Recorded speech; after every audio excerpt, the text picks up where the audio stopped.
Tonight, once again, we gather in search of the truth, dark, and mystery. It's the Drunk Turkey Show. Big development today in the investigation into the murders of 4 University of Idaho students. According to state and local officials and court documents, 28-year-old Brian Christopher Koberger has been arrested. He was arrested and arraigned this morning in Pennsylvania. We have new details on what Brian Koberger was doing right before his arrest. Police says a tactical team burst in to arrest the Idaho murder suspect. He was in pajamas and latest gloves, stuffing trash into Ziploc bags. Hey, greetings from the year 3000. It still sucks. This is Philip J. Pride, and you're listening to the Drunken Turkey Show. Your one stop for this sort of thing. Hit that button, like and subscribe. You know what to do, just like every other podcast. You guys know what to do, just like every other podcast. What is up, everybody? Welcome back to the DT Show. I'm Daniel, and today we're going to be talking about a pretty sad case that's ongoing right now out of Ohio. A couple found shot to death, 2 children, a year-old boy and another 4-year-old little girl were found inside of the home unharmed. Tragic, senseless, double homicide, appears to be with a handgun. A lot of speculation going on, a lot of thoughts and theories, and we're going to get to ours. I know very little about this case, so what I decided to do with you guys today, instead of putting it all together and then kind of presenting it to you guys, we're going to go together on this investigative tour and try to figure out what it is that we can deduce from the information that is out there. Now, I have seen just a small tidbit of information, and I am a little bit concerned that this could be a stranger intruder, a person who Brian Koberger type. I'm not sure yet, but we'll look into that possibility and what evidence there is that could point in that direction. So, without further ado, let's break it down. Let's get into it. Like, comment, subscribe. I want to say thank you guys to the members. Thank you to the mods. Thank you guys for the subscribers that are tuning in. I appreciate you guys are the reason why we are continuing to go around and do our thing. Thank you for all the birthday wishes that I had over the past couple of days. And thank you for all the Christmas wishes. I hope everybody's had a happy new year. Let's get with the show. Let's talk about it. So this is from the Columbus Dispatch. This is a local paper we're going to be looking into and reading. So this is actually, let's go to the one that was earlier. This is shooting in Columbus Weinland Park neighborhood kills dentist and wife. Numerous of questions remain publicly unanswered a day after Columbus couple was found shot to death in their Weinland Park home. Columbus police responded to the home on December 30th, the 1400 block of North 4th Street, after receiving calls from couples concerned of friends and coworkers. Monique Tepe, 39, and Spencer Tepe, 37, were found dead at their residence. Spencer had been shot multiple times, according to a radio run log obtained via public records request. Police found 2 young children at the home.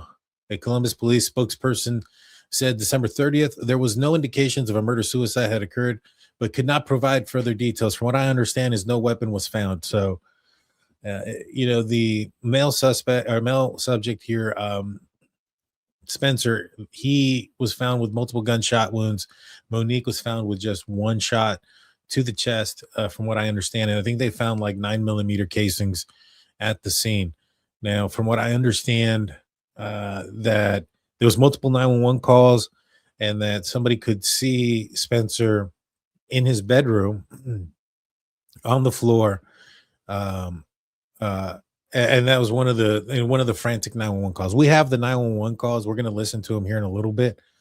But when I heard that, my initial thought was, because there's also no sign of forced entry. So there's no sign of forced entry. So I know a lot of people are thinking maybe this person knows them. They knocked on the door. But to find somebody on the floor of their bedroom almost kind of leans towards a surprise. Either that or even at that, a surprise. They ran to their bedroom to seek shelter. They were already in bed and they were surprised. What could have occurred in those moments that they ended up, or at least he ended up in the bedroom.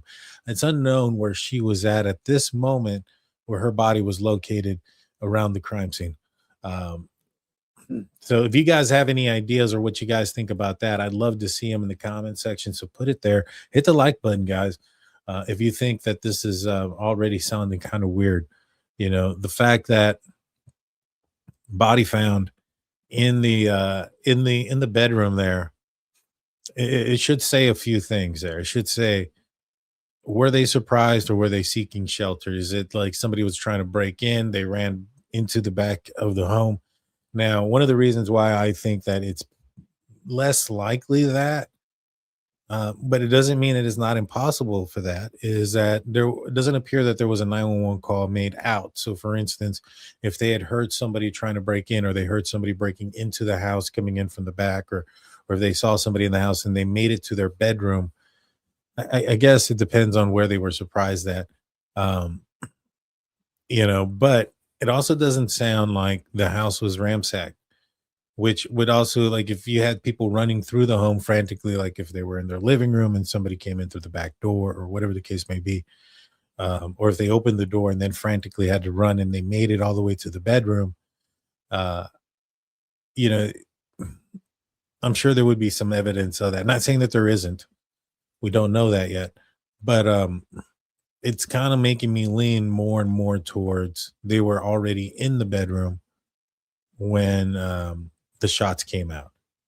And if they were in the bedroom when the shots occurred and they were surprised there, it doesn't sound like they were let in unless they had been staying there for some time, unless this was somebody that they had a friend over. Now, there was a camera that is across the street.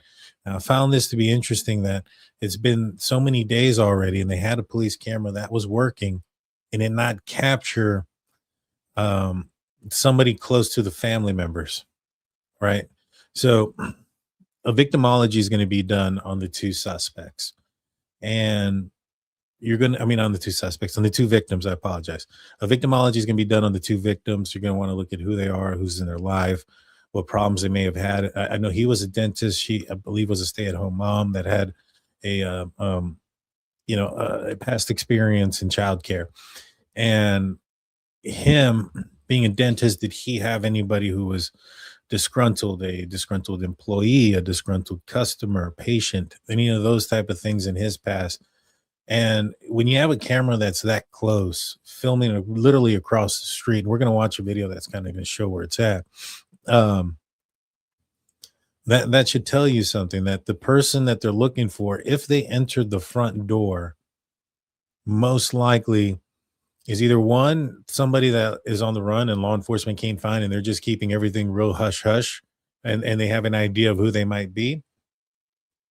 Or if they don't know, then, and they did go through the front door,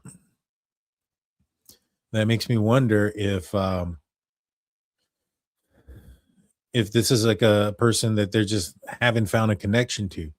And then that would kind of lead to one to believe that this is somebody not very close to them.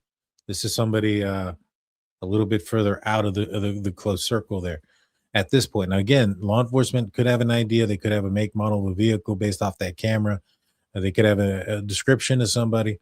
I think that at this point, if they haven't had, like, if they don't know where this person is, I would have assumed that they would have put out some sort of like, hey, public, this is who we're looking for.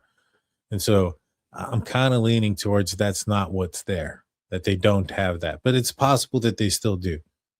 Now, the other possibility is, and I think we're going to find this out later, is law enforcement, I believe, put out a time frame of people to look at their cameras between like 12 and 9 a.m. or 9 and 12 a.m., something like that. We're going to find out. I know very little about it. I've listened to just a handful of things while I was at work on my break. So it's not like I was able to capture a lot. So everything I'm telling you right now is also off of that memory. And I just finished a show on the Steelers stuff. So if you guys watch Steelers, go to State of the Steelers, my other YouTube channel. Anywho, the fact that they're looking at a time frame for so long, I wonder if the suspect didn't enter the front door. And so if they didn't enter the front door, that says something more, right? This says that they were being covert. This talks about premeditation. It would not scream out, somebody going over and then an altercation happening and then something occurring out of that altercation. This sounds more like somebody intentionally breaking into the home with the intention to take his life or their lives, right? 12 a.m. to 9 a.m. There we go. Thank you, Axeman. I appreciate that. And so if, like I said, if they went through the back door, that should say a lot about the type of person and what we're looking for. I know that it's also stated in several places, and we're going to read through this, but it's also stated in several places that they don't have a motive. I don't know if they're being 100% forward with that, if they're being honest and open about that. Law enforcement can keep things somewhat secretive and hidden to the public, through the media. Putting things out in writing and making public statements are two different things.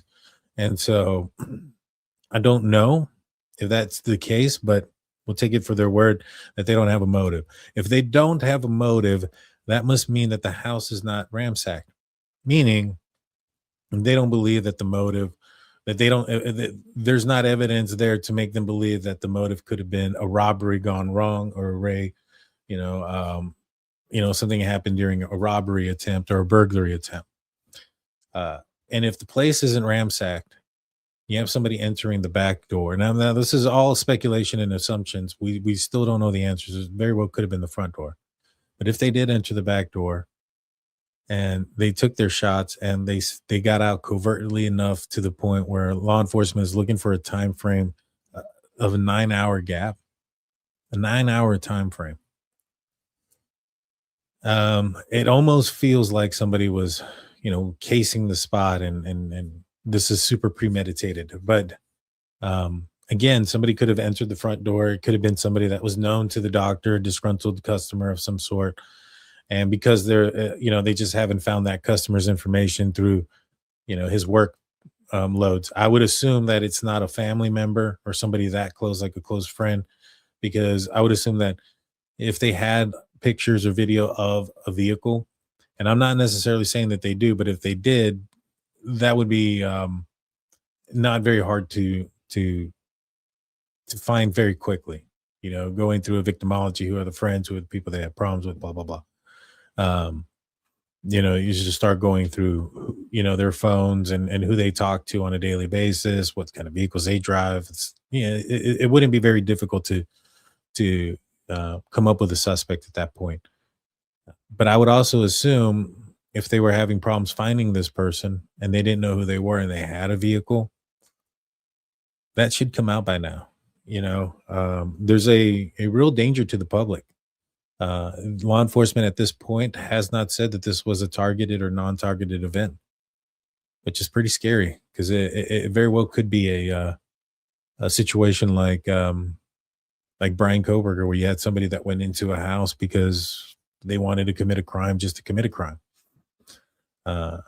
One other thing that I thought was interesting was that the shells casings were left behind. So if this person did go in, like sort of through the back and cased out the spot, and this was their intention, they left fairly quickly. So this is probably somebody fairly young, first time offender type of situation to have left without collecting the casings. If this is going down that route, if it's somebody that they knew and a disgruntled somebody, the loud noises, the bangs, they could have gotten scared, worried somebody may have heard something, taken off at a high rate of speed. Anyway, that could have been the event anyways, as to why they would have left the shell casings behind. But let's go through all this. I'm already here just kind of talking about some of the small things I know, and I've already rambled for like 14 minutes on this. But let me know what you guys think. Hit the like button also, please. Hit the subscribe button. So this goes on to say, police found two young children at the home. A Columbus police spokesperson said December 30th, there are no indications of a murder-suicide had occurred, but could not provide other details. A police dispatcher reported that the dispatch December 31st includes a mentioning of a 41A, which is code for robbery report. So that's interesting. Right here, they mentioned that dispatch has obtained a report for the police dispatcher retained a report that they mentioned a 41A. that would be motive. Robbery would be motive, which would I wonder if there was anything taken from the house and or if it appeared that the house was ransacked. That would be a clear indicator of motive. Police learned about the double shooting. Columbus police received first call at 9:03 a.m. when a colleague called to request a well-being check on Spencer Tepe because he had not reported to work, according to recordings obtained via public records request. Now, so many people actually called in. And I'm going to actually skip this because we're going to listen to that. But a lot of people were calling in because he hadn't reported to work. They showed up. They wanted they wanted a welfare check on him. And 911 calls kept coming in. This tells you about how well liked and respected and how out of character just him not showing up to work without calling in and saying something ahead of time was to these individuals who knew him the best, for them to be concerned enough to go to his house and also call 911. We're going to hear the dispatcher, who is like kind of with an attitude of like, whatever, it's not what you think. It's probably nothing. And to the point when they call back and like, we just sent somebody there. What changed now? And then I believe somebody said something about a body being found, and her tone totally changes at that point. But we're going to skip all that part just because we're going to listen to the audio. Who are Monique and Spencer Tepe? Monique and Spencer Tepe were wife and husband living on the 1400 block in North 4th Street. They had 2 young children. Spencer Tepe was a dentist at the Athens Dental Depot at 80 Columbus Road in Athens. He earned a bachelor's degree in Spanish and biology from the Ohio State University and was also a graduate of a doctor in dental surgery from the University in 2017. According to his staff page on the Athens Dental Depot website. Outside of the office, Dr. Tepe enjoyed golf, travel, and time with his family. Neighbors rattled by homicides near the Columbus police camera. Neighbors who lived nearby told this dispatch on December 31st they did not know the couple very well, but expressed shock that the shooting happened in the neighborhood. Andrew Pla, who has lived next door for more than 2 years, said he was away in Cleveland at the time of the shooting. Pla, 28, works as a lighting designer for music festivals and concerts, said that his job requires him to travel often. He said Tepe would often grab his packages for safekeeping while he was away for work, but he did not know them very well and would just talk to them in passing. Pla said that he was a little bit rattled when he had heard about the shooting, I'm sure. Ethan Garcia lived across the street from with his girlfriend and also said that he didn't know the couple very well. He said he would often see Monique leaving for work. About the same time that he was leaving early morning, Garcia said that the shooting concerned him, that the neighborhood was otherwise fairly quiet. And that's one of the things. I believe nobody heard anything. And it's a smaller neighbor, like the houses are fairly close to each other. I know it was small capacity ammunition, but for nobody to hear something, that's crazy. That is crazy. Let's see. Columbus police crime camera sits on a utility pole a few hundred feet away from the Tepe's home at the intersection of 4th Street and East 8th Avenue. The dispatch has asked Columbus police if the camera was operational, capturing anything related to the shooting. And from what I understand is they have responded and said, yes, it was. And so somebody really had to have gone in a manner that, I don't know, let's watch some of these videos real quick. Let's pull up this one. Law enforcement surrounding the intersection of 4th Street and 8th Avenue near Weinland Park as investigators try to piece together what led to a man and a woman being shot to death inside this home. So I know that's a lot of questions still out there. It's very early for us to try to answer those right now. Police say this does not appear to be a murder-suicide. They also say there were no signs of forced entry and no gun has been found. Officers were called to the home for a welfare check where they found the 2 bodies. The caller stated they were concerned because they hadn't heard from their employee, didn't show up for work, and they were just concerned that maybe something was wrong with their employee. Police also found 2 children inside the home, both under the age of 6 and both unharmed. People who knew the homeowners stopped by throughout the day. See, there's also a Ring doorbell camera there at their residence, and from what I understand too is this area here is going through like a lot of renovation in the area, meaning that and the reporters describe it that you have really nice parts of the neighborhood next to really rough parts of the neighborhood that haven't been renovated and things of that nature. And so you might have a really nice block and neighborhood, and then the next block or two over, you might be entering into a rough part of town. Could that also be an aspect of this where they targeted because, by somebody that lived close by, that was familiar with the area, familiar with the camera system, knew how to enter some of these buildings, knew where to walk through. I mean, it's kind of making a little bit of sense there that somebody from the neighborhood.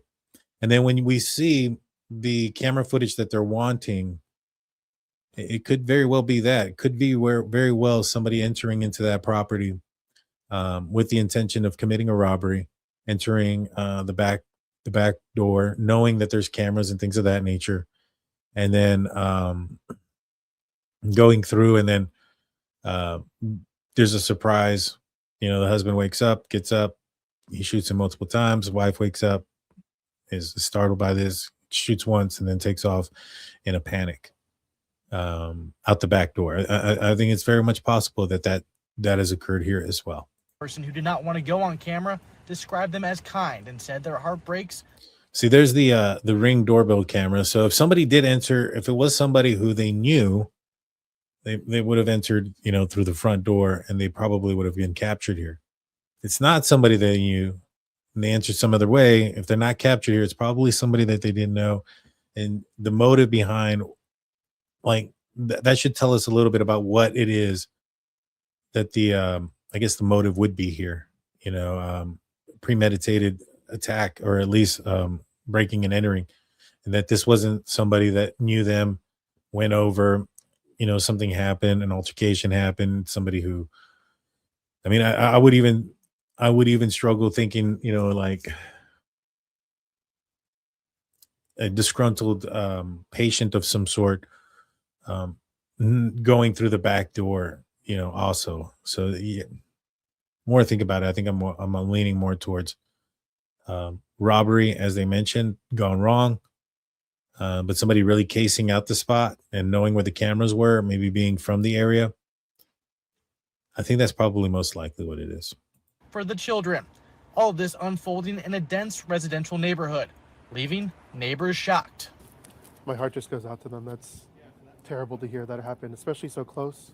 It is a little bit worrying, but all I can think about is those kids. Ethan Garcia, who lives just steps away, says he didn't hear or see anything unusual in the days leading up to police finding the two bodies. I didn't hear anything at all. I was even outside last night at around 8:30, I'd say, and I didn't see or hear anything at all.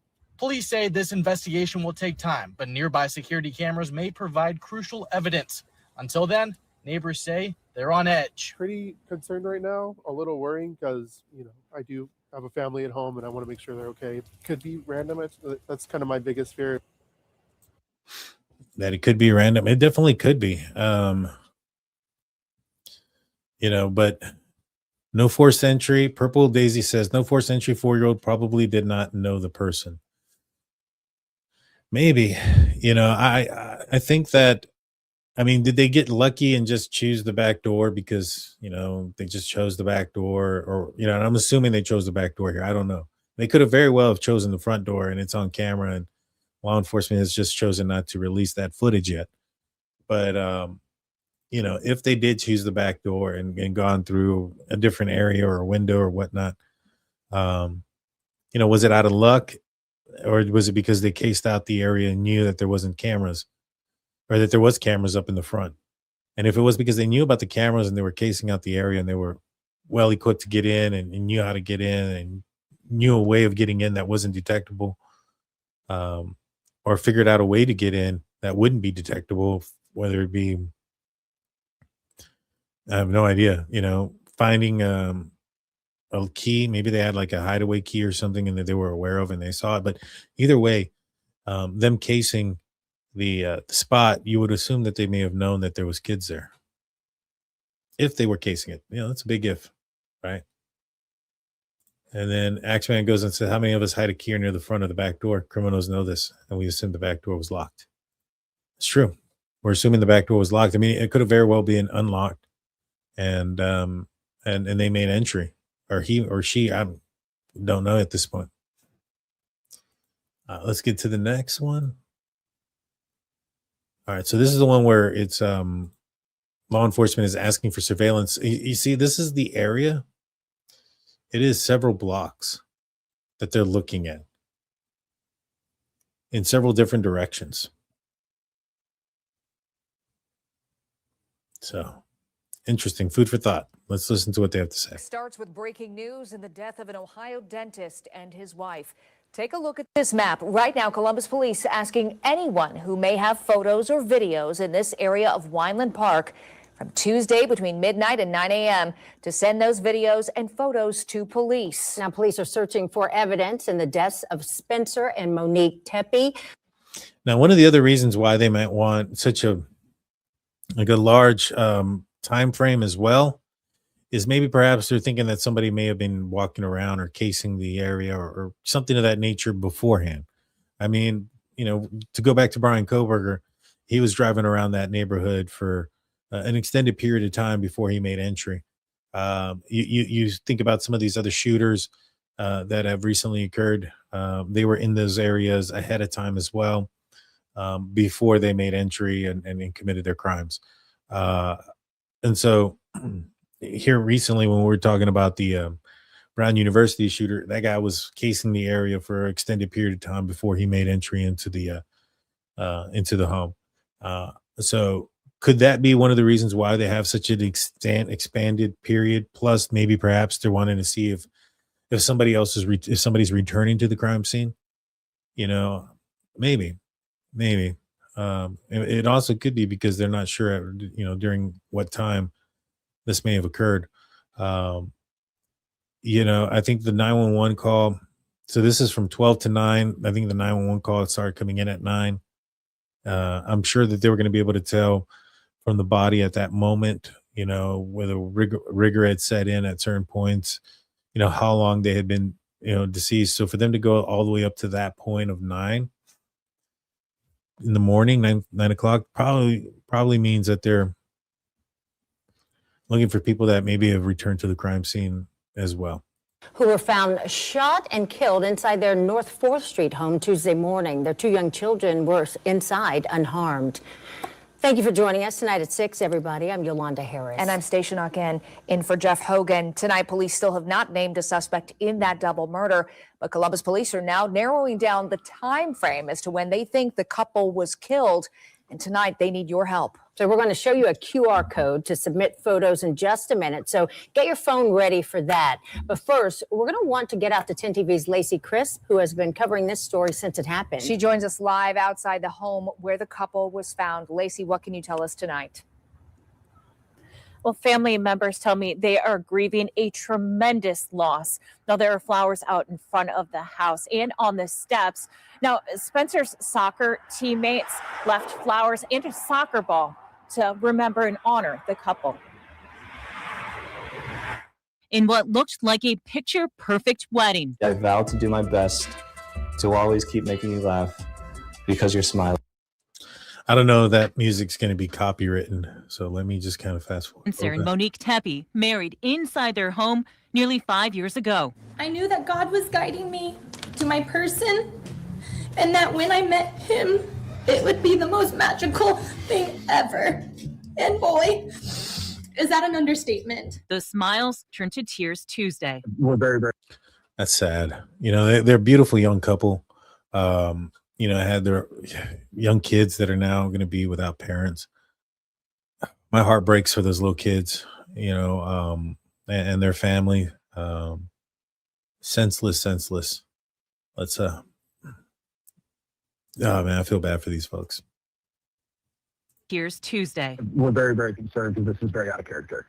And we can't get in touch with his wife, which is probably the more concerning thing. Dr. Tepe didn't show up for work when the Athens Dental Depot opened at 8 a.m. Police went to the home and discovered the couple had been shot and killed. Their 2 children, Family members tell me their daughter just turned 4 and their son just 17 months old were not hurt. Columbus police say there was no sign of forced entry and no weapon found inside the home. According to a police report, crime scene analysts found spent 9mm casings. Family members say Spencer was fluent in Spanish and gave back through big brothers and big sisters. He was a huge Bengals and Buckeyes fan. They say Monique was a loving, patient, and joyful mother with a background in childhood education. In a statement from the couple's family, they wrote, "We are heartbroken beyond words. While no outcome can ever undo this loss, our family is committed to seeing this tragedy fully and fairly brought to justice and to honoring Spencer and Monique by protecting the future of the children they loved so deeply." Flowers have now replaced crime scene tape outside the home where there was once so much love. Spencer's soccer teammates consoled one another, leaving a ball and flowers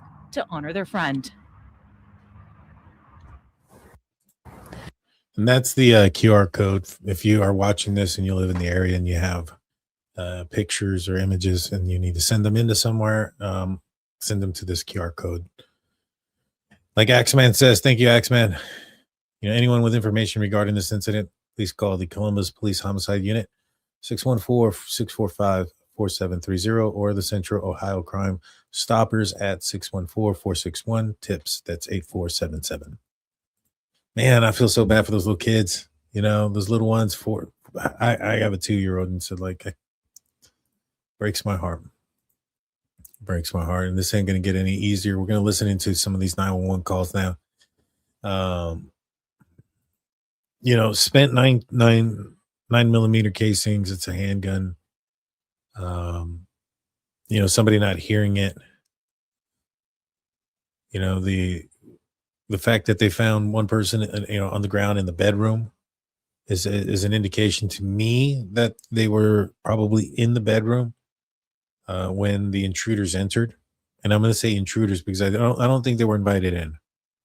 I don't think you get invited in and then it results in the death in the bedroom without some sort of, again, there could be, I have not seen the inside of the house, a trail there of somebody running, of them being in the bedroom. And I'm assuming she's in the bedroom too.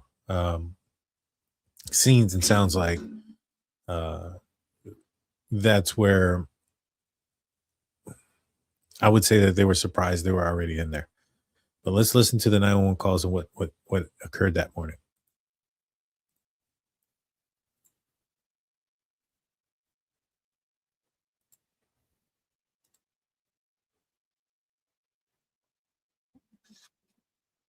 Of the home where they were just found dead on December 30th. So let's get into it. This is what we know at this point about what happened. Spencer and Monique lived in Columbus, Ohio. Spencer was a dentist in nearby Athens, Ohio. In his biography on his office's website, it says that he graduated from Ohio State in 2017 with his Doctor of Dental Surgery degree, and he was passionate about delivering the highest quality care. Yeah. And so he was shot 4 times. That's personal. That's possible. It's also they came in and if he would have gotten up and charged at him, the guy may have just took out his gun and just started shooting.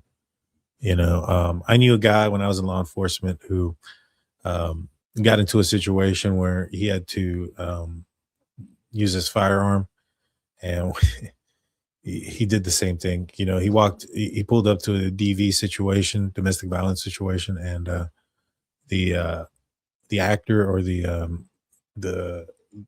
husband came out with a shotgun, started shooting towards the officer. And this, from what I understand, is he comes out, he pulls out his gun, and there was a gun. There was a round about 2-3 feet in front of him, another round about 3-4 feet in front of that, another round about 10 feet in front of that.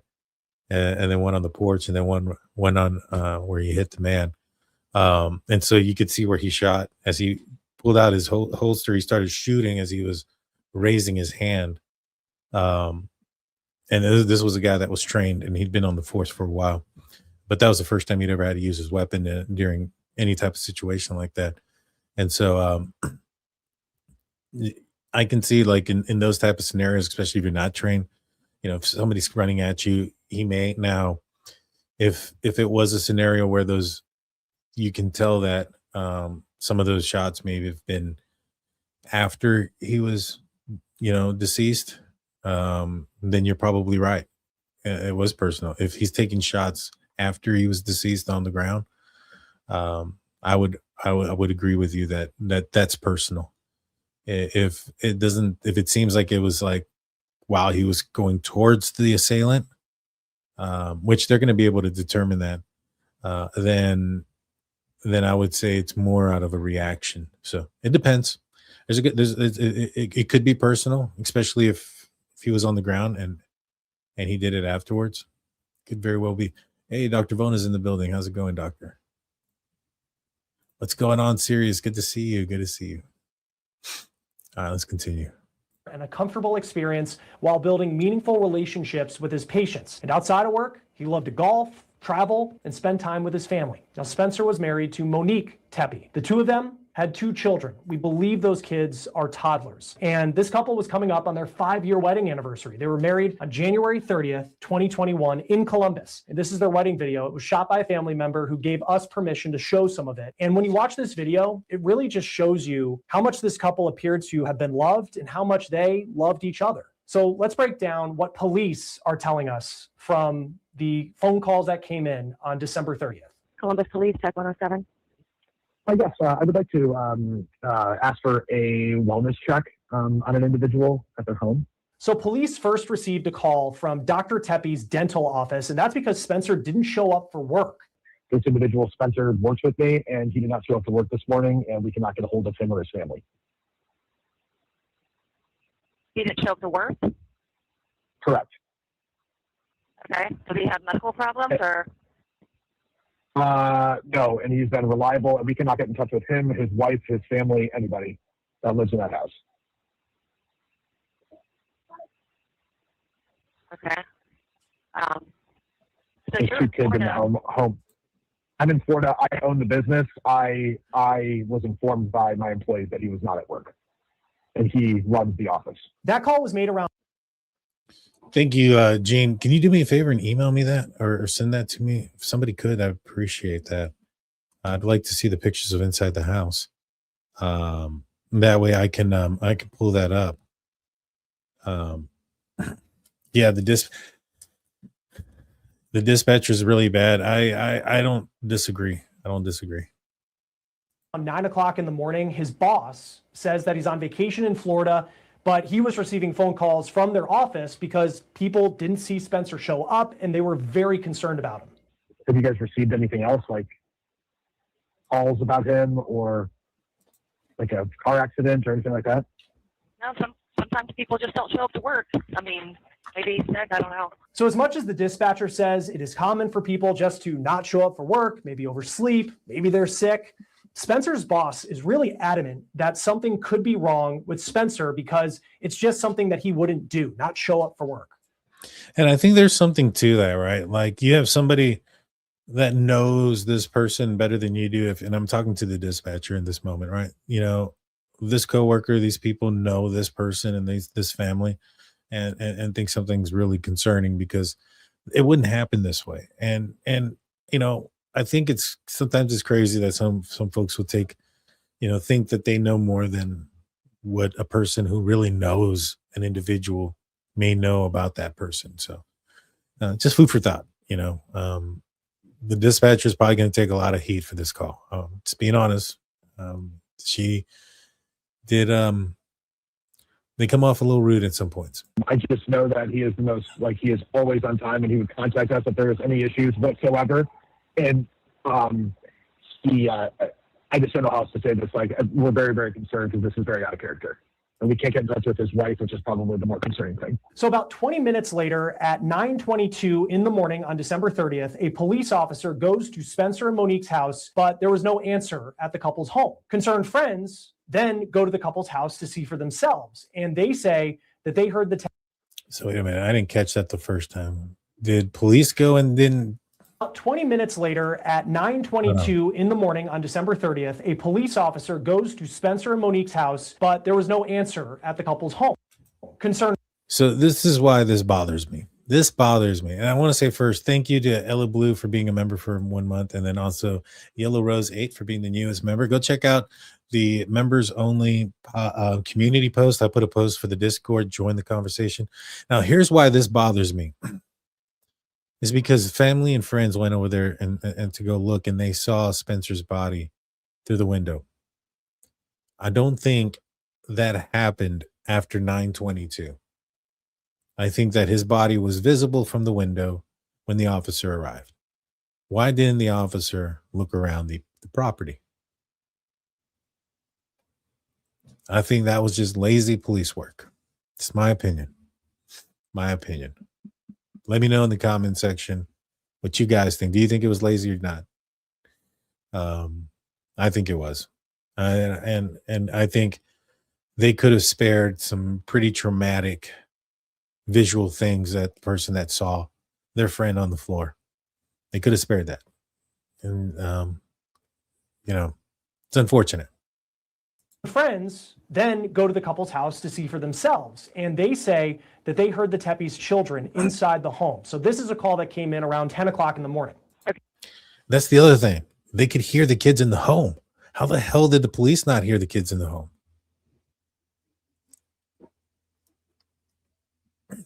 I don't like it. Don't like it. What's the emergency there? Police or medical? Maybe both, I guess. I don't know. I'm kind of doing the We had a call out there. They knocked on the front door and back door multiple times, and there was no answer.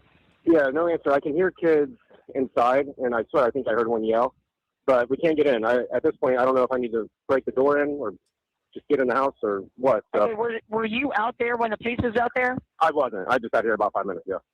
Okay. All right. Well, we'll send them back out to you. Then another call comes in to dispatch. This one is from someone who Spencer works with. Our boss did not report to work. We haven't been able to get a hold of him for 3 hours. We are on site, and we can hear. Okay, I just talked to somebody there.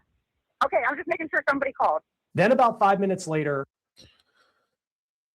I get it. Dispatch can be a very stressful job and things of that nature, but you really, really need to put yourself in the position of the person that's calling in. They can hear the kids screaming from inside the house. This is, could you imagine the trauma they're going through for one, but also the panic that the family and the friends, that they can hear their friends' kids screaming and they can't get to them.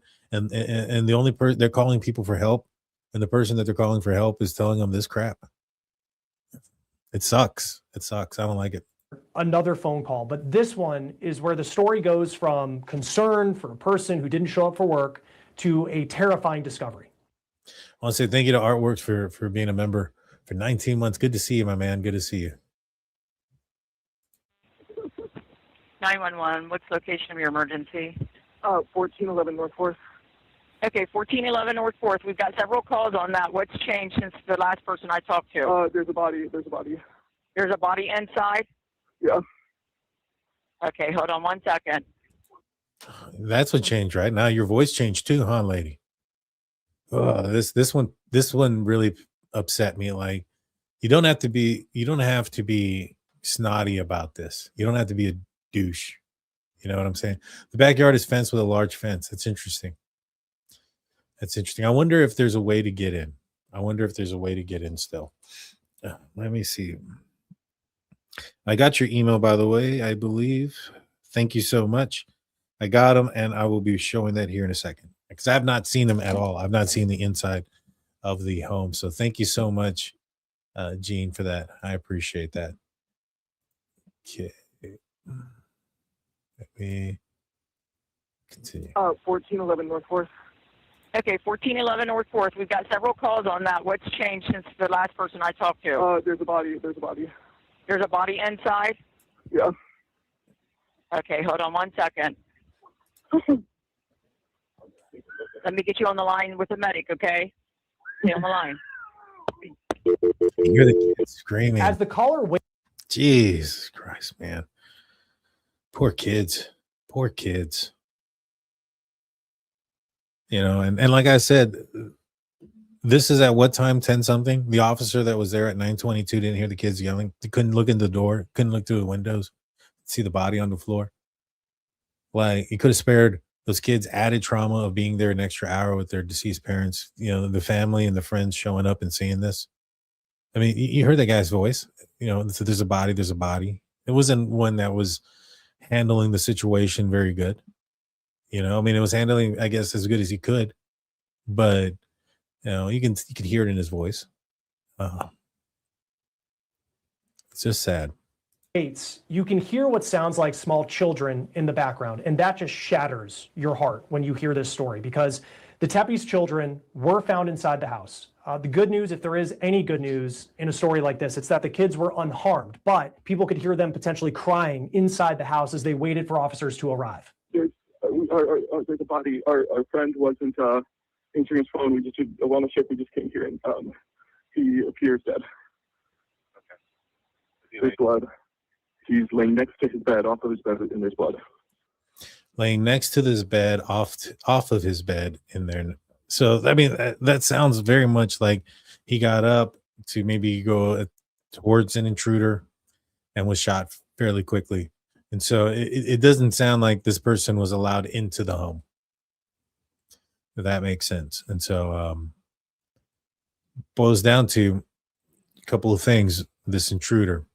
Was this intruder, you know, did they go in there because they were disgruntled? They had some sort of personal vendetta against either the dentist or his wife? Was it a Brian Koberger type of intruder where they stalked out the place, cased out the place, and their whole intention was to commit a crime, heinous crime, just to commit a crime?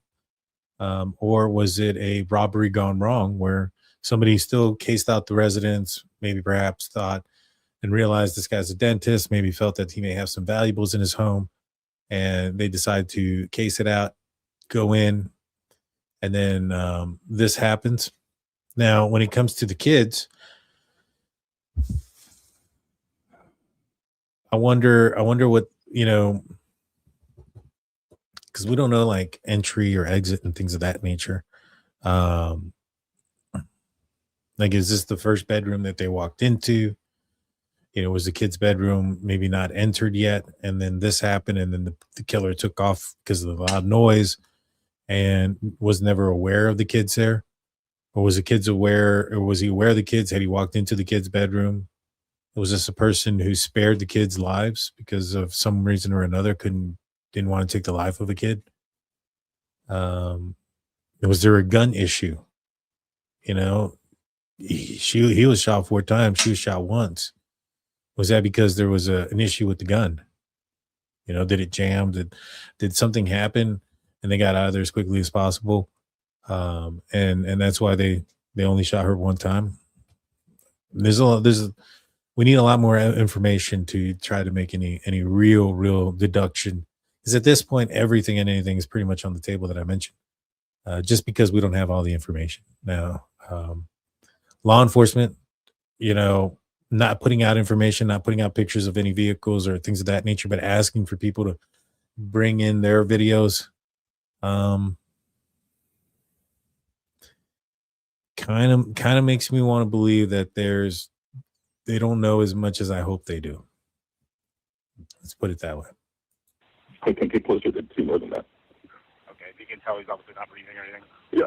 Is it like kind of like you know? Does he look like? It doesn't trouble. I can't look. Okay. All right. Understand. Okay. And then when was the last time somebody spoke to him? Like yesterday, I suppose. Yesterday. Okay. Yeah. How old is he? 37. 37. Okay.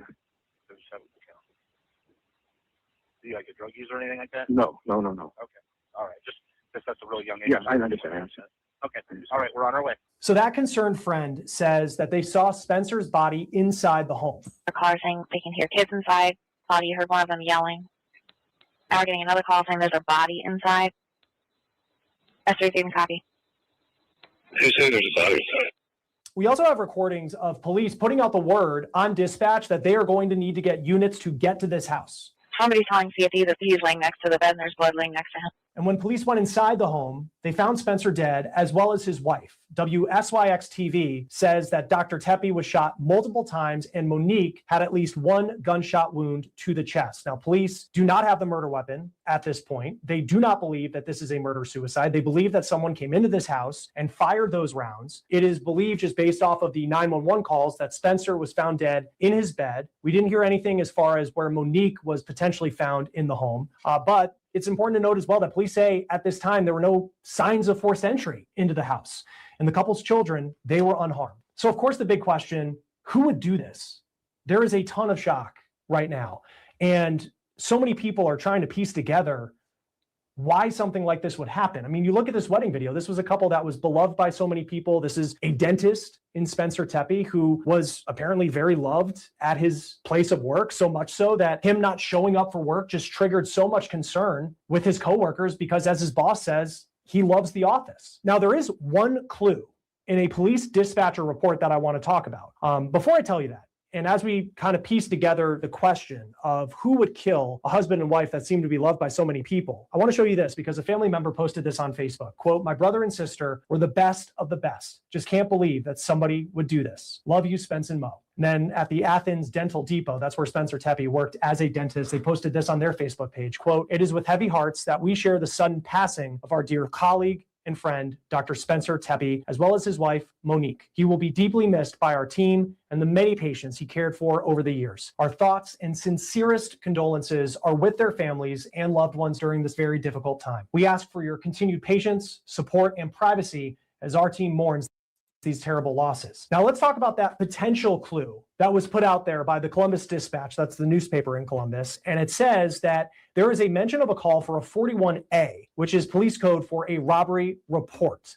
That was in a dispatcher report from the evening related to the address where the Tepes were found dead. Now, the newspaper says it hasn't received any further information from police on that potential clue at this point. But neighbors in this part of Columbus say that it is not an area that typically sees a lot of crime. And even those who didn't have relationships with the Tepes, they say that they seemed like a very normal family. Now, a couple other potential clues for law enforcement. When you look at video of the house, you can see that there's some kind of Ring doorbell on the door. So you got to ask yourself what police were able to get from that. But also the Columbus Dispatch says there is a police crime camera on a utility pole a few hundred feet away from the Tepes' home at the corner of 4th and East 8th Avenue in Columbus. The Tepes' house was on 4th Street. Now, the newspaper says that police, they have not said as of yet whether that crime camera... And I got surveillance of or somebody talking about that, saying that they do have that surveillance. I've seen something that I wanted to pause on. Where was it? I don't remember what it was. It happened real quick. There was some that oh yeah, this. So here's the fenced area. This is their house. I like the fact that they got like an aerial view. And so you have the garage, unless they left the garage door open, it does seem like it would be difficult to enter into the backyard. I wonder if there's a street view of this. Let me get on a good old Google Earth real quick. Let's pull up the Google Earth. And let's go to town on this.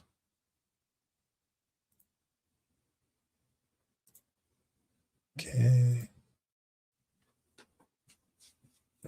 I want to know if I can see the back area from Google Earth, if there's like a way to enter. And I got the pictures as well of the house. So we'll go through those two. New map, quick.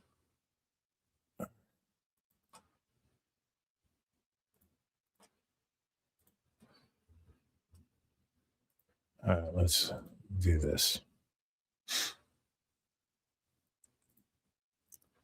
So that's the residence. A lot of construction when this image was taken.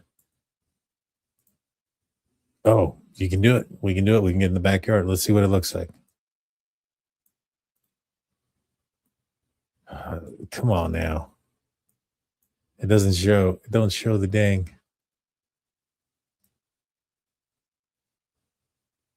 I can't tell if there's a gate there or not.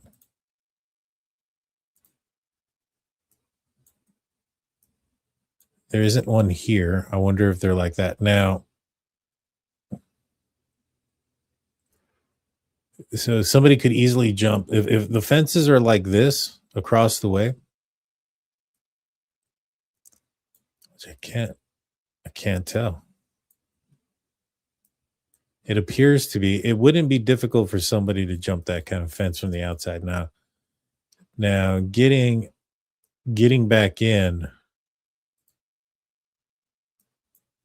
You know, once you're inside and you have to get back out, you definitely hope that there's a fence there. Let me see if these other side, if I can see on the other side. No. And I would, if anybody lives in that area, let me know. If you guys can run by there, I would appreciate it so that we can see if there's any fences there. That like an open fence where you can walk in. Like, is there a gate to allow you to walk in? Because if not, it's going to be hard for them to come into the back.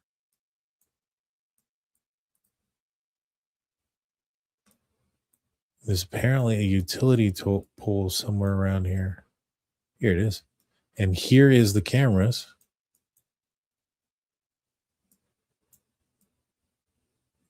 Oh, wow. I mean, the houses aren't even there yet. This is such a new build. Let me go back this way.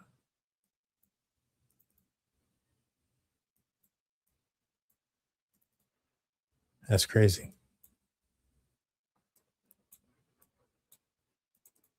I wonder if this just changed. August 2015.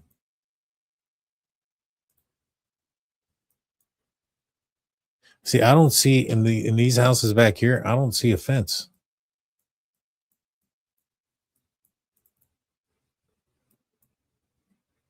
I mean, not a fence. I see a fence. I don't see a gate. I'm sorry.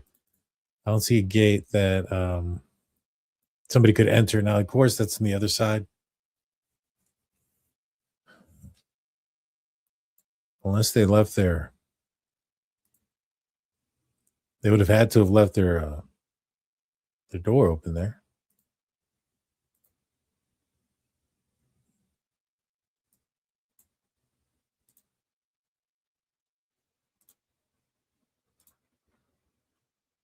That's crazy that I can see it from this side.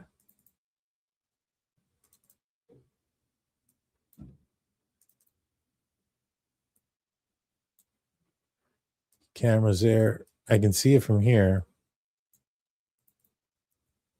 But as soon as I turn on the street, they change it.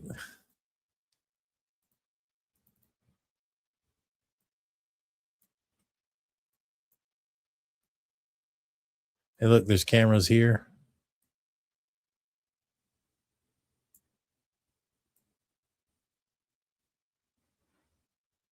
There's an launcher. That's the Centra.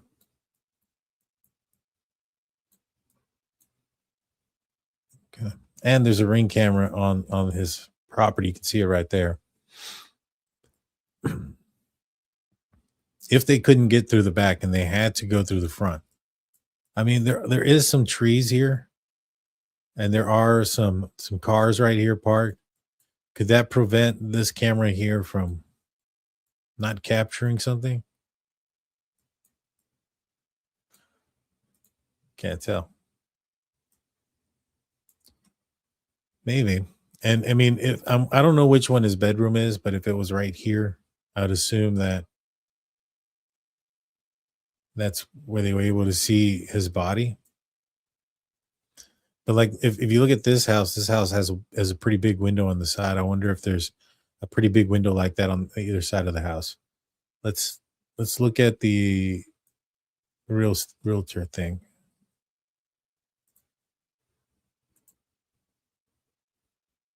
I'll say thank you, Gene, for sending me this.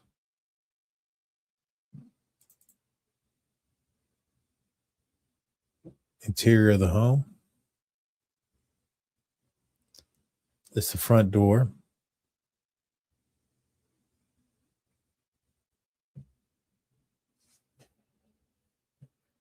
Okay.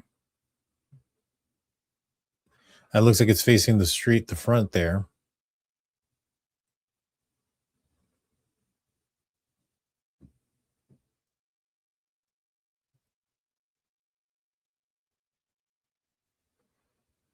So that's the door right there.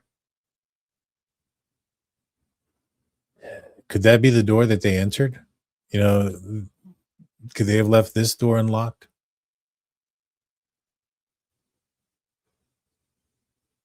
I mean, somebody would have had to have jumped the balcony fence here to get across there just to check. It's crazy. I don't know.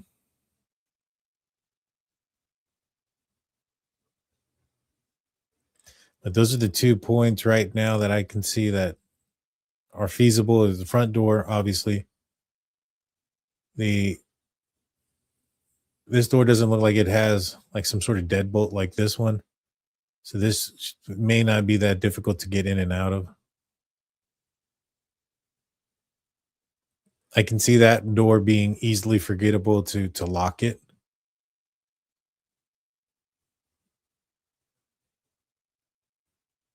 You have two but the backyard. Let's see what the backyard looks like.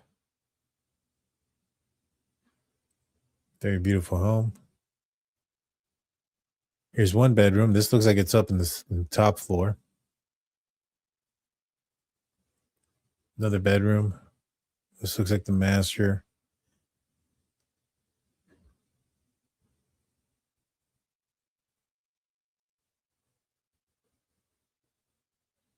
You see the fence right here? This is on the bottom floor. So the master appears to be on the bottom floor. I see a fence right here throughout the window. Let me make this bigger. I wish I could make this even more. Let's see. What is that to? There it is. Okay.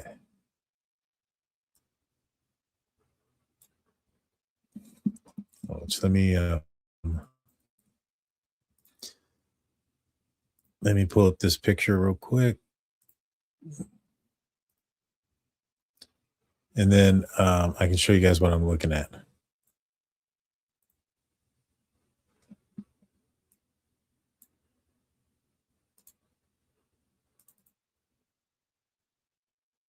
So I know there was some question on where the master bedroom was at. I personally believe that the master bedroom is on the ground level. But look at that. So you have your fence up here, like a fence. That looks like cylinder block wall. This looks almost downstairs. Look at how high the fence is. This looks almost downstairs like.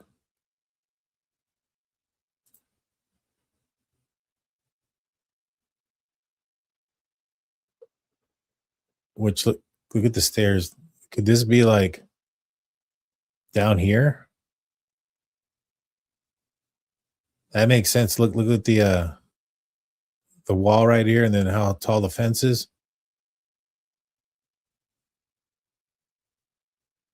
Basement windows, yeah. That's what it looks like. No entry from the backyard outside of going through the garage door. Interesting. Now, obviously, they could have jumped the fence, but I would assume you would have your point of entry through here. You look at the, somebody running up and kicking up to jump over the fence here. They're going to leave a lot of scuff marks if they did that.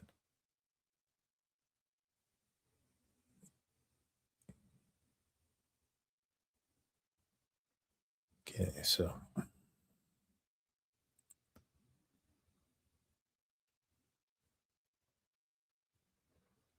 I assume this is the master bedroom. Look at the dark carpet. This is the bathroom. And this carpet here is darker than this carpet. And it's also, I think, the direction that maybe it's vacuum, but this carpet here looks like this carpet here, like the same darkness. And so I wonder if this is the master bedroom. I wonder if this is why they were able to see him. Was it because they can look in here from there? And I thought I could see a stairway down from the where was it?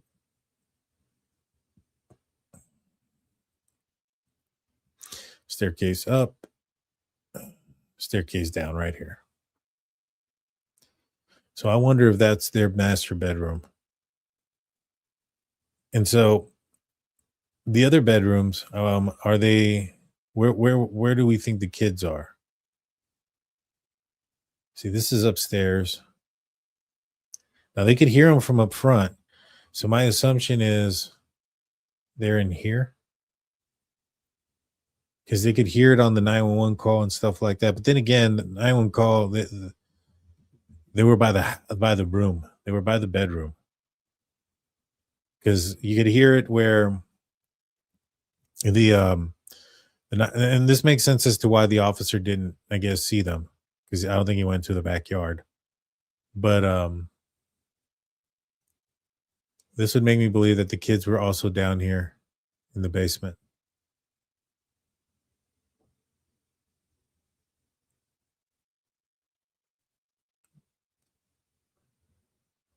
Heartbreaking.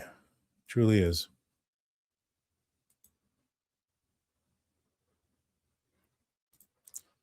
Jean says she thinks that the master bedroom is upstairs with the big window. It can be. I just don't know how somebody's able to see their body from outside of the house and it be upstairs. You know what I mean? And to me, like when I look at the pictures of the bedrooms, the one that has the master bath, or the picture, see, this isn't a master bath. That's not a master bath.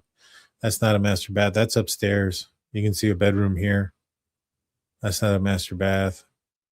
If this picture here and this picture are the same room, there's no master bath associated with this. And so when you look down here, okay, you get to a walk-in closet. You have the entry here, and connected to this room is a master bath. Now, is this upstairs or downstairs? It could be upstairs. It very well could be. So there's another room there, and there's like a flooring that doesn't look like the basement flooring. I just find it weird that with these pictures is this one, and it just kind of makes it look like this is all part of the same.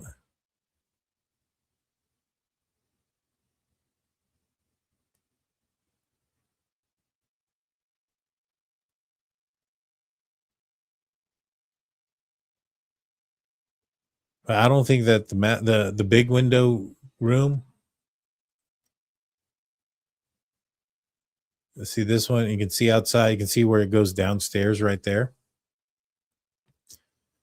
I don't think that's the master bath or master bedroom. I think this one is, because this one's connected to the nice shower, walk-in shower, all that other good stuff. If that's connected to this room, then it's downstairs in the basement area.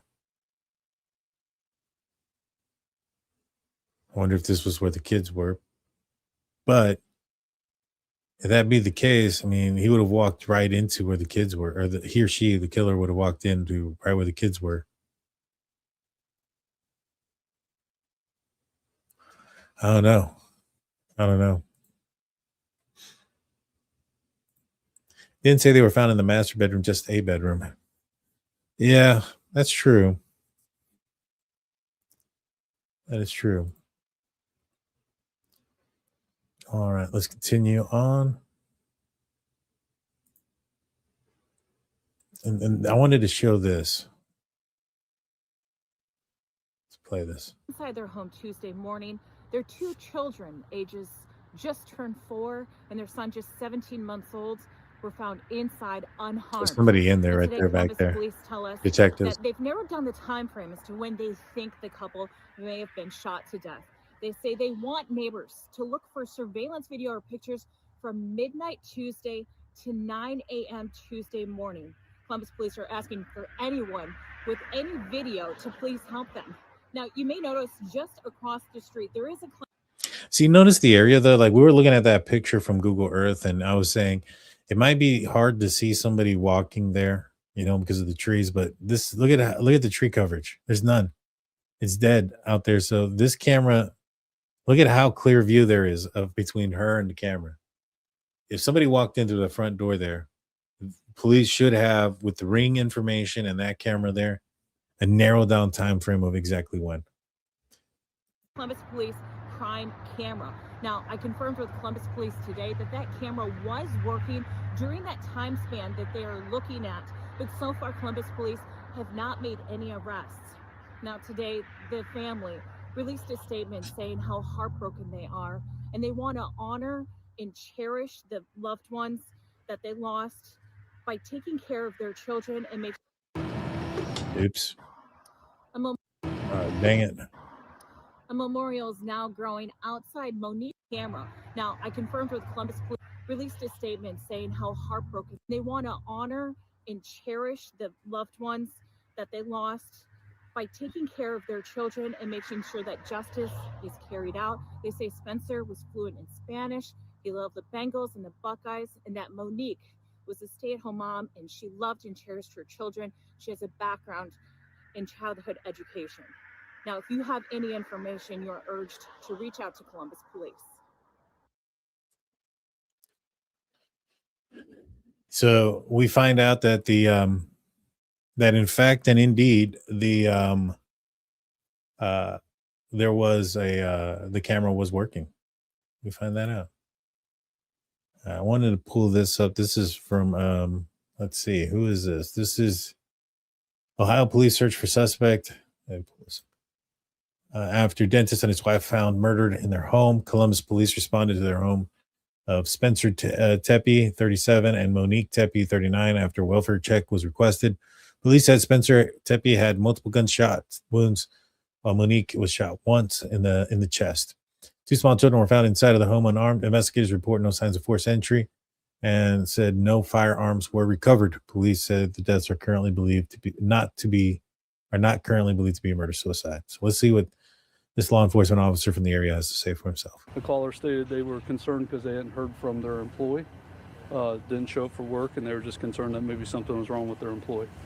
Officers arrived on scene, were able to gain entry into the residence, and inside they located 2 adults deceased inside, an adult male and an adult female. Both of them appear to be suffering from gunshot wounds. There was also 2 very young kids inside the residence who were unharmed. Those kids are here with our officers. We have a few other individuals who are in the area, just holding on to them so our detectives can speak to them. Homicide detectives are currently on scene. We're going to be processing through everything to determine. At this time, we have no indication that this is a murder-suicide. So that's something that we're working through to determine if it's something like that or if it is truly a double homicide. So I know that's a lot of questions still out there. It's very early for us to try to answer those right now. So we're waiting on a search warrant for the residents to determine if there's more evidence inside that will lead us one way or the other. There it is. There it is. I don't know. I mean, they're asking for the public's help. Usually when they start doing that is because they're kind of coming to a point where they obviously need the assistance of the public to locate somebody in specifically somebody, without putting much description of what to look for. Just to be sending in video is a little bit concerning as far as what I think they may have, but they may be keeping a lot of things close to the vest. One of my biggest takeaways when law enforcement officers are doing that and aren't putting out a lot of information, like videos or images or timelines or things of that nature, it could very well be an indication that there's a lot of there's not a lot there. You know, when you have a lot of information, you have a lot of evidence and a lot of clues, Well, one, usually those cases can lead to an arrest or a suspect pretty easily. But if they don't, and you have a lot of information, you can start to release some to get the public's help if you're stumped. But if you don't have a lot and you only have a little bit of evidence and there's only a little bit of information there, then you want to keep as much as possible close to the vest, because if you do come across a suspect that you like, you're going to want to make sure that they're going to be able to tell you something that only the killer would know. And you don't get any false confessions or things of that nature. So, the fact that they're keeping things so quiet, I mean, it also could be that they're further along than we think. But asking the public's help doesn't really jive with that. For instance, if they got some DNA and things of that nature, and they got some positive leads, I'm not necessarily certain they would be, going through the avenues that they're going through at this point. But you guys let me know in the comment section. Let me know what you guys think. Put a couple stars if you have questions for me. I'll be answering your questions for the next few minutes. That way I can, I know you're talking to me and not to each other, and we'll get your comments and questions taken away. Let's see. Afton comes in saying, is there a written description of the house? There is not that I could find. S Dubs comes in with the membership for 5 months. Good to see you. Artworks came in for 19 months. Ella Blue coming in for their 1 month, and Yellow Rose coming in with their newest membership. Thank you guys. You guys rock. Welcome to the team. I appreciate every one of you guys. Who was the property developer of those properties? I'm not sure. How old are the kids? One was 1, one was 4, so very young. The 4-year-old might be able to give some information, but you have to really handle that situation delicately. When you have a victim, a surviving victim so young, that's been traumatized and lost their parents. I mean, I couldn't imagine what that little girl or boy going through. Both of them could not imagine it, with that little boy and girl going through right now. And, the younger one, may not remember, but they're going to miss out. They both are going to miss out on a lifetime of what they should have had with their family. And it's just so unfortunate. And it shouldn't happen. Should not happen. But yeah, put a couple of stars, guys, so that I know you're asking me questions and stuff. Let's see. It's a 4-bedroom, 3.5 bath. Wonder where the 3 bedrooms are on the top floor, if there was in the basement. It's a good question.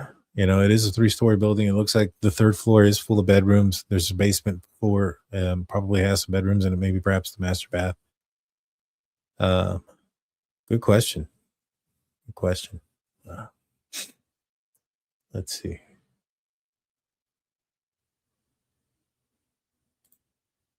Put a couple of stars, guys.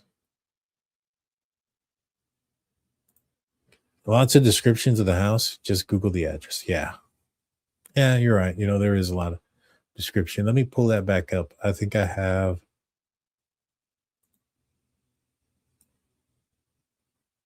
a written description of the house. I think I know what you meant. I thought, for some reason, when you meant a written description of the house, I thought you meant like, what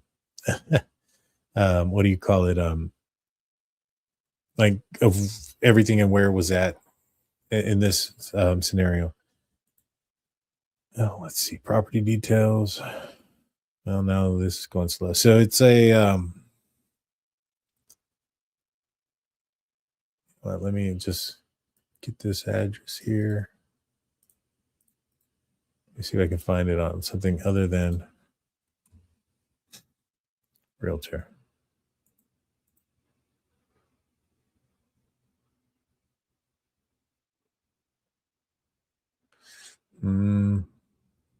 Yeah, it's not giving me a bunch of information. 4-bedroom, 3.5 bath, single family home.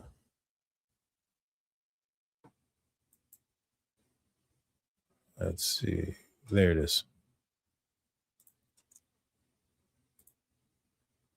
Okay. Amazing 2,552 square foot new build home. This 4-bedroom, 3.5 bath. It says 15-year, 100% tax abatement.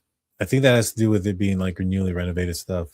Anywho, Single family features exceptional architectural open living spaces, flooded by natural light, quartz countertops, gray cabinetry, stainless steel appliances, modern glass fireplace, hardwood floors throughout the entire living space. Second floor features 3 large bedrooms, 2 full baths, and a laundry room. Lower level features a 4th bedroom, full bath, and a large recreational room, spacious fenced yard, and paver patio, 2-car attached garage. Don't miss this opportunity. Expect completion date April 2020.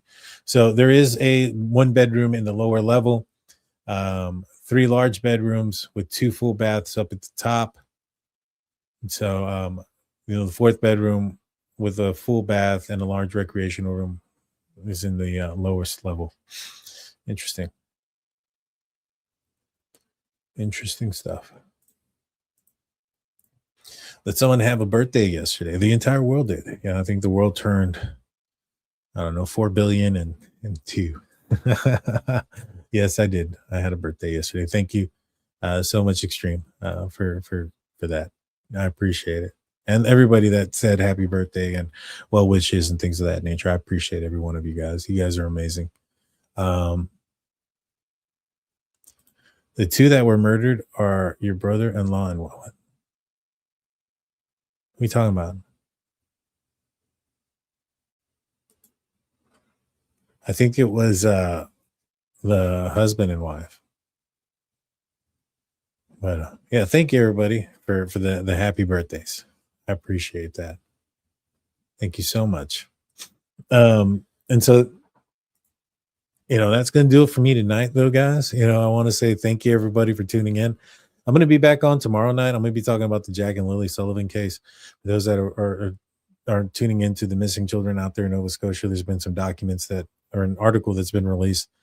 And I've got a lot of comments about my opinion on it. So I'm going to give it tomorrow. So if you guys want to check that out, you can tune in tomorrow. I'll probably going live sometime in the evening. Sunday, probably out of the I'm not sure. I might go live. I know I was talking with Crime Scene Collective earlier, and she had come on the show a lot during the Brian Koberger case. She was part of the admin for one of the Facebook groups. Came out on Amazon, came out on a lot of the publications for Brian Koberger's the case and the investigation against him. On a lot of these docuseries. She's going to be joining me sometime soon about this case. We're going to continue to really dig into it. It's this seems like there's something about this case that makes me feel like there's I wonder if this guy, whoever did this, may have been a Brian Koberger type. We'll see. I don't know yet. I'm not willing to pull the trigger on that one yet. But I do think that the possibilities of this being some sort of psychopath is not out of the realm. So hit the like button, hit the subscribe button, ring that notification bell. Guys, let me know in the comment section who you think. Let me know. And thank you so much, guys, for everybody telling me happy birthday. You guys rock. I appreciate you guys so much. I'll be back on tomorrow night. I'll see you guys then.